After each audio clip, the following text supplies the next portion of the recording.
High was welcome to our channel. ఈ వీడియోలో మనం మెయిన్‌గా మాట్లాడబోయే విషయం ఏంటంటే, రాష్ట్ర ప్రజలందరికీ కూడా ఎవరైతే రాష్ట్ర వ్యాప్తంగా స్థలాలు లేని నిరుపేదలు కానీ, ఇల్లు లేని నిరుపేదలు ఎవరైతే ఉన్నారో, వీళ్ళందరికీ కూడా 100కి 100% మంచి చేసే విధంగా కూటమి ప్రభుత్వం అయితే చాలా బలమైన నిర్ణయం తీసుకోవడం జరిగింది. యాక్చువల్‌గా గత ప్రభుత్వంలో వైఎస్ఆర్‌సీపీ ప్రభుత్వంలో జగన్మోహన్ రెడ్డి గారు దాదాపుగా 28 లక్షల నుంచి 30 లక్షల ఇళ్ళు అనేవి రాష్ట్ర వ్యాప్తంగా ఇస్తామని చెప్పారు. కానీ వాళ్ళ 5 ఏళ్ల పదవి కాలంలో కనీసం 8 లక్షల ఇళ్ళు కూడా పూర్తి చేయలేదు.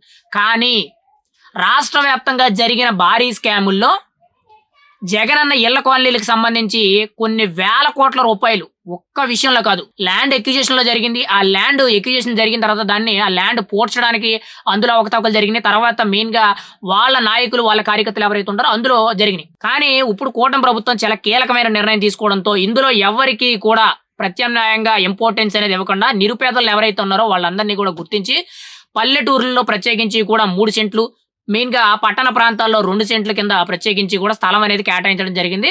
కానీ గత ప్రభుత్వంలో సెంటున్నర మాత్రమే ఇవ్వడం జరిగింది. సిటీలో అయితే సెంటు, మెయిన్‌గా పల్లెటూరు ప్రాంతాల్లో అయితే సెంటున్నర మాత్రమే ఇవ్వడం జరిగింది. కానీ ఇప్పుడు కూటమి ప్రభుత్వం అయితే ప్రత్యేకించి కూడా పల్లెటూరు ప్రాంతాల్లో 3 సెంట్లు ప్రత్యేకించి కూడా గవర్నమెంట్ నుంచి స్థలం ఇవ్వడం జరుగుతుంది.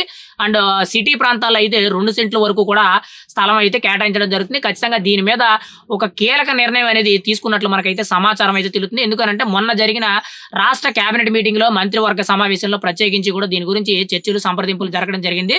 గత ప్రభుత్వ హయాంలో ఏవైతే జగనన్న ఇళ్ల కాలనీలు అని చెప్పి ఎక్కడ పడితే అక్కడ ల్యాండ్స్ కొనేయడం గాని, ల్యాండ్ మీద కొంత అవినీతి అక్రమాలు జరిగినాయో అవన్నీ కూడా బయటకు తీయడం జరుగుతుంది. అవన్నీ కూడా సరిచేసి అందులో ఎంతవరకు కూడా పనికొచ్చే భూములున్నాయో ఆ భూములన్నిటిని కూడా పేదలందరికీ కూడా పంచేయడం జరుగుద్ది. మెయిన్‌గా గత ప్రభుత్వంలో ఎక్కడైతే వేస్ట్ అయినాయో అవన్నీ కూడా పునరుద్ధరించే విధంగా, ప్రభుత్వానికి నష్టం తక్కువ వచ్చే విధంగా అన్నీ కూడా కలుపుకుంటూ ప్రత్యేకించి కూడా నిరుపేద కుటుంబీకులు ఎవరైతే ఉన్నారో, ఎవరైతే ఇల్లు లేని వాళ్ళే కానీ, స్థలాలు లేని వాళ్ళు ఎవరైతే ఉన్నారో వాళ్ళందరికీ కూడా స్థలాలు కేటాయించడం జరుగుద్ది. మెయిన్‌గా ఇల్లు కట్టుకునే వాళ్ళు ఎవరైతే ఉన్నారో వాళ్ళకి దాదాపుగా 4 లక్షల వరకు కూడా లోన్ ఇవ్వడం అయితే జరుగుద్ది. ఇది ఏదేమైనా సరే గత ప్రభుత్వంతో పోల్చుకుంటే 100కి 100% ఒక మంచి రికార్డ్ అని మనం అయితే చెప్పుకోవచ్చు.